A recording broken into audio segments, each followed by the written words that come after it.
This is the video for homework week 2. Um, Question 1 was, how am I treating my business like a business, and how am I treating it like a hobby? When I first read this question, I actually thought that I wasn't treating my business like a hobby at all. Nothing I was doing was making it seem like a hobby. But actually, from watching the resource videos from this week's homework, and also through the self-development that I've been doing, I realized that I was definitely thinking about it as a business, but I wasn't necessarily treating it or acting like it was a business. And so there's a disconnect between my thoughts and my actions. And that was actually key for me this week. And I really learned a lot about that. And I think that that's really important. So some of the things that I'm doing that are showing that it's still kind of that I'm still kind of in hobby mode is that I've been somewhat inconsistent with my hours. I can use the same few hours every day, and I haven't been. I have been letting it slide, and I think that it kind of it just allows for a lot of distraction in my life. So that is something that I definitely am going to change. Also, getting lost on social media. I've heard a few people mention that, so I think that's kind of a big one.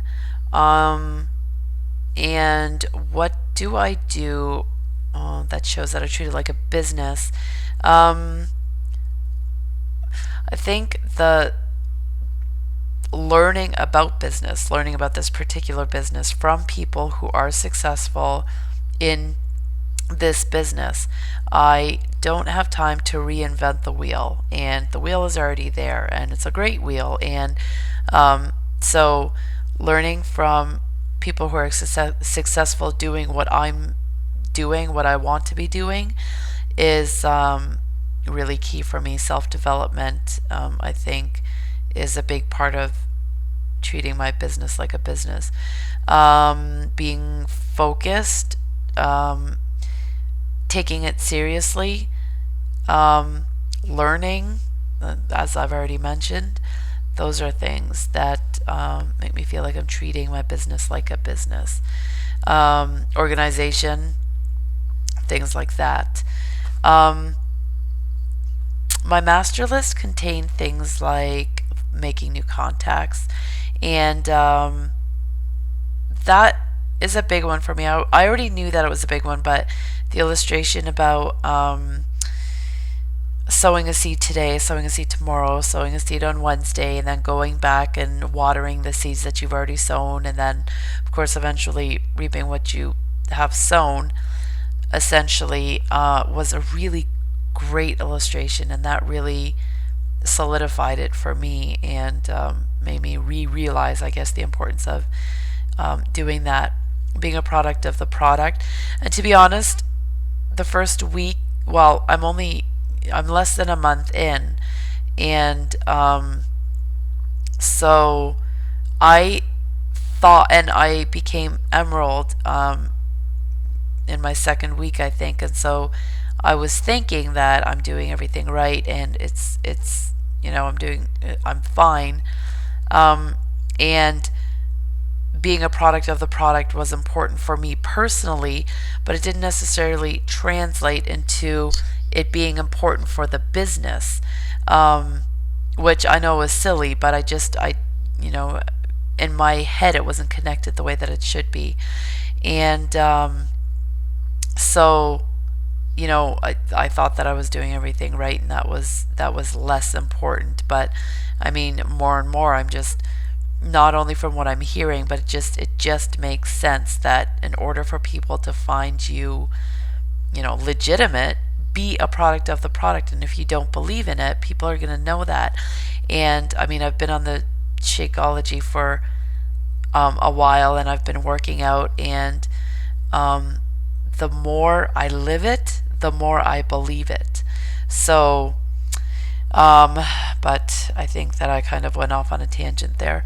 Personal development is a huge one for me. That's on my master list. Follow ups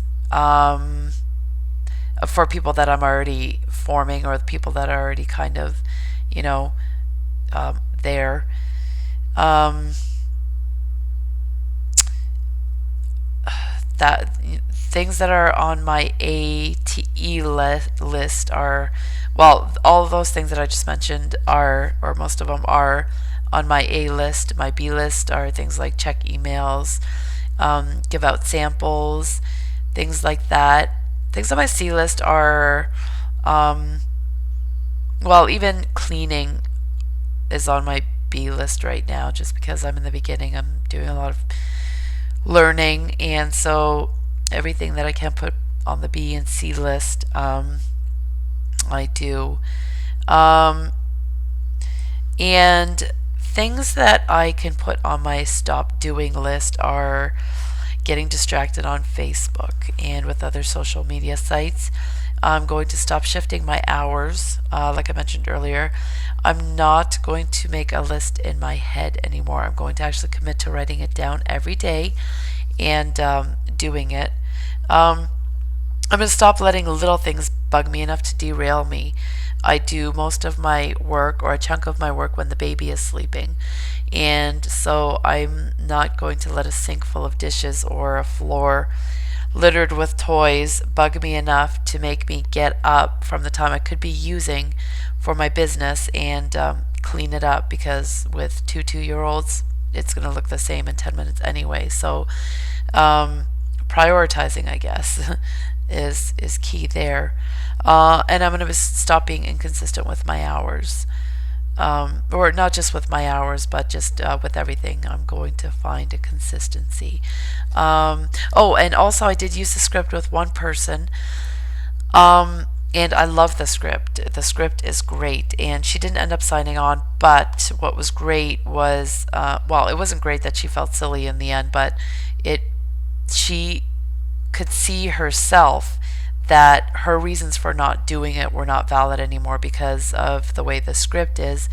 Um, you know, she had great reasons and they were all there, but somehow she just, managed to talk herself out of it in the end. But she realized how silly she sounded when she said no. So I don't think that I'm going to close the book on that yet. I think that she'll be back, and that's great. But I did try the script, and the script was wonderful.